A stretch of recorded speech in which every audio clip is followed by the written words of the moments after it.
भक्तों, ओम नमः शिवाय। श्री शिवाय नमस्तुभ्यम। जय श्री महाकाल। जी हाँ भक्तों, क्या आपका भी जो बच्चा है उसका जो मन है वो पढ़ाई में बिल्कुल भी नहीं लगता। आप लोग बहुत ज़्यादा परेशान हैं उसकी पढ़ाई के लिए कि आखिरकार हमारा जो बच्चा है वो पढ़ता क्यों नहीं है। जब भी आप उसको पढ़ाने के लिए बैठाते हो तो कहीं वो घूमने चला जाएगा, कहीं वो खेलने चला जाएगा, कहीं वो कुछ करने लगेगा, कहीं कुछ करने लगेगा, लेकिन पढ़ेगा बिल्कुल भी नहीं। आपके भी समझ में नहीं आ रहा कि आखिर ऐसा क्या हो गया जिसके कारण आपका जो बच्चा है ना उसका जो मन है वो बिल्कुल भी पढ़ाई में नहीं लगता। आप लोग बहुत ज़्यादा परेशान हैं, तो आपको परेशान होने की कोई भी आवश्यकता नहीं है।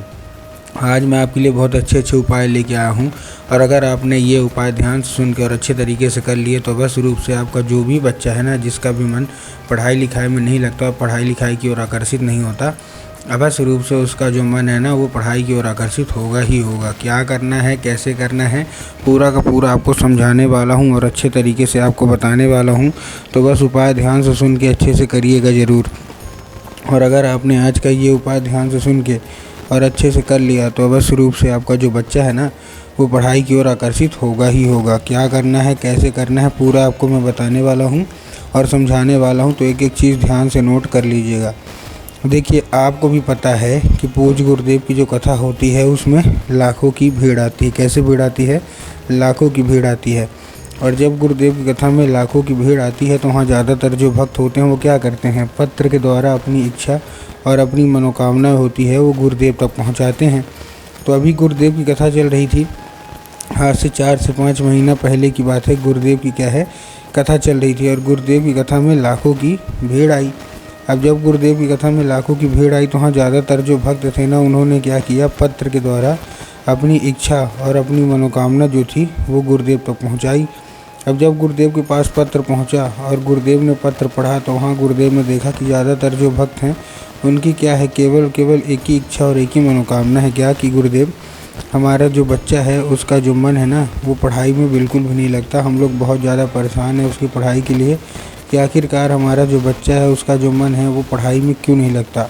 हमने बहुत ज़्यादा मेहनत कर लिया, बहुत ज़्यादा प्रयास कर लिया उसको पढ़ाने के लिए कि हमारा जो बच्चा है वो पढ़े, लेकिन फिर भी हमारे बच्चे का जो मन है ना, जो इच्छा है, वो पढ़ाई में बिल्कुल भी नहीं लगता। कृपया करके कोई ऐसा उपाय बता दें ताकि हमारे बच्चे का जो मन है और इच्छा है वो पढ़ाई की ओर लगने लगे।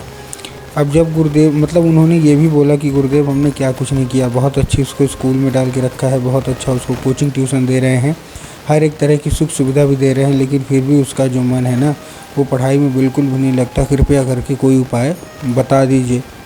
अब जब गुरुदेव ने ये देखा तब गुरुदेव ने 2 से 3 उपाय बताए और कहा केवल और केवल ये उपाय कर लेना, तुम्हारा जो भी बच्चा है जिसका भी मन पढ़ाई में नहीं लगता, अवश्य रूप से उसका जो मन है ना वो पढ़ाई की ओर लगेगा ही लगेगा। ठीक, और वो बिना बोले बिना कुछ कहे केवल और केवल पढ़ाई ही करेगा। अब देखिए, जैसे ही गुरुदेव ने ये उपाय बताया तो लोगों ने जा जाके इस उपाय को घर में करना शुरू कर दिया। अब जैसे ही लोगों ने जा जाके इस उपाय को घर में करना शुरू कर दिया, वही लोग गुरुदेव की कथा में मात्र 1 से 1.5 महीने के बाद वापस आए। अब जब वही लोग गुरुदेव की कथा में वापस आए तो उन्होंने क्या किया, फिर से एक बार गुरुदेव को पत्र लिखा, लेकिन ये वाला जो पत्र था ना, ये गुरुदेव को धन्यवाद के रूप में पत्र था कि गुरुदेव धन्य हूँ आपका, आपके द्वारा बताया गया उपाय हमने कर लिया है, हमारी सारी की सारी इच्छा और सारी की सारी जो मनोकामना थी ना वो पूरी हो गई है, आपका कोटि कोटि धन्यवाद।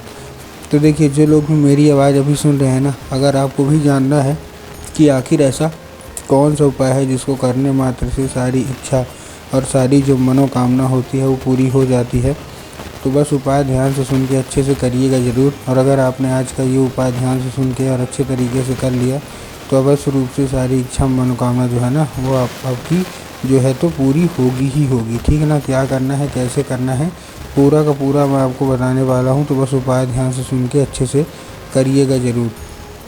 देखिए, आपको भी पता है, ठीक है ना, पूरा का पूरा करिएगा ज़रूर। लेकिन उसके पहले चैनल पे अगर पहली बार आए हैं और आवाज़ मेरी पहली बार सुन रहे हैं तो वीडियो को लाइक भी कर दीजिएगा और चैनल को भी कर लीजिएगा सब्सक्राइब, ताकि पूजनीय पंडित प्रदीप जी मिश्रा के रोज़ नए नए उपाय जो कि मैं उनकी कथा से सुनता हूँ, श्रवण करता हूँ, सबसे पहले मैं आपको प्राप्त करा सकूँ। ठीक, तो देखिए, जो हमारा सबसे पहला उपाय है, इस उपाय में क्या करना है आपको, जो हमारा सबसे पहला उपाय है इसमें आपको 3 काली तिल और 1 धतूरे से ये उपाय करना है। क्या करना है? 3 काली तिल और 1 धतूरा। अब देखिए, आपको क्या लेना है, काली तिल ले लिया, काली तिल और काली मिर्च में भी ना बहुत सारे लोग कंफ्यूज हो जाते हैं कि काली तिल लें कि काली मिर्च लें। तब गुरुदेव ने साफ साफ बताया है कि आपको क्या लेना है, आपको लेना है काली तिल। ठीक, काली तिल आपने लिया, साथ में आपने एक धतूरा ले लिया। धतूरा लेने के बाद आपको करना क्या है, उसी बच्चे के हाथ में दे के उसको भेज देना है कहाँ, सीधा सीधा शिव मंदिर। अब जैसे ही आप शिव मंदिर पहुँचेंगे, शिव मंदिर पहुँचने के बाद आपको क्या करना है, अपने बच्चे को बोलिएगा कि दक्षिण दिशा में खड़ा हो जाए और उत्तर की ओर अपना चेहरा कर ले। अब देखिए, दक्षिण और उत्तर में ना बहुत सारे लोग कंफ्यूज होते हैं कि दक्षिण क्या है, उत्तर क्या है, हमको थोड़ा साफ साफ बताओ। तब गुरुदेव ने साफ साफ बताया कि आप जिस भी शिव मंदिर जा रहे हैं, उसी मंदिर का जिधर साइड जलाधारी होगा, आपको अपना चेहरा उधर साइड करके खड़े हो जाना है। ठीक, खड़े हो गए। अब खड़े होने के बाद आपको करना क्या है, एक नाम लेके, कौन सा, महादेव का बहुत ही सुंदर सा नाम है, श्रम्भेश्वर महादेव। तो आपको करना क्या है, आपको श्रम्भेश्वर महादेव का नाम लेके और उन्हीं का स्मरण करके आपको चुपचाप से क्या कर देना है, आपको अर्पित कर देना है बस। पूज्य गुरुदेव कहते हैं कि अगर आपने ऐसा कर लिया तो अवश्य रूप से आपकी इच्छा मनोकामना जो है ना वो पूरी होगी ही होगी। ठीक, ये था पहला उपाय। अब हम चलते हैं अपने दूसरे उपाय की ओर। अब देखिए, जो हमारा दूसरा उपाय है, इस उपाय में आपको क्या करना है, जो हमारा दूसरा उपाय है, इस उपाय में आपको लेना क्या है, सबसे सिंपल सा, आपको लेना है एक लाल फूल। जितनी भी माताएं हैं अपने बच्चों के लिए ये उपाय करिएगा, आपको एक लाल फूल लेना है।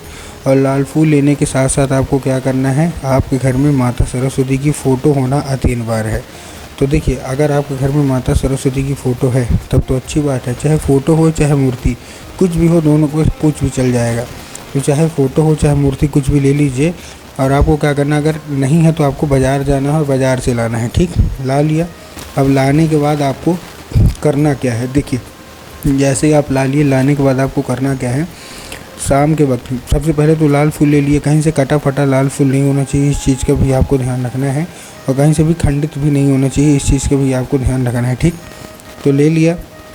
अब लेने के बाद आपको करना क्या है, जैसे आपने ले लिया, लेने के बाद आपको केवल और केवल एक काम करना है, आपके घर में स्थापना कर दी। स्थापना करने के बाद आपको शाम के वक्त जब भी आपके घर में पूजा पाठ होती है ना, तो वो लाल फूल जो है वो माता सरस्वती को क्या होता है, करना है, आपको अर्पित करना है। और माता से उसको क्या मांगना है, उसको औषधि के रूप में मांगना है कि माता कृपया करके हमको इसको औषधि के रूप में प्रदान करिए।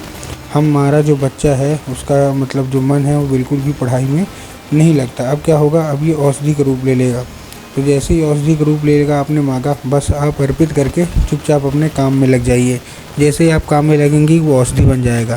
फिर आपको क्या करना है, जब आपका बच्चा अच्छे तरीके से खाना पीना खा के सो जाए तो आपको वही लाल फूल उठाना है और अपने बच्चे के माथे पे 2 से 3 बार उसको फेर दीजिए। पूज्य गुरुदेव कहते हैं कि उस फूल के जरिए स्वयं माता सरस्वती उसके दिमाग पे प्रवेश कर जाएंगी और उसका जितना भी दिमाग इधर उधर के काम में लगता है वहाँ से न लग के केवल और केवल पढ़ाई की ओर लगेगा, केवल पढ़ाई की ओर लगेगा।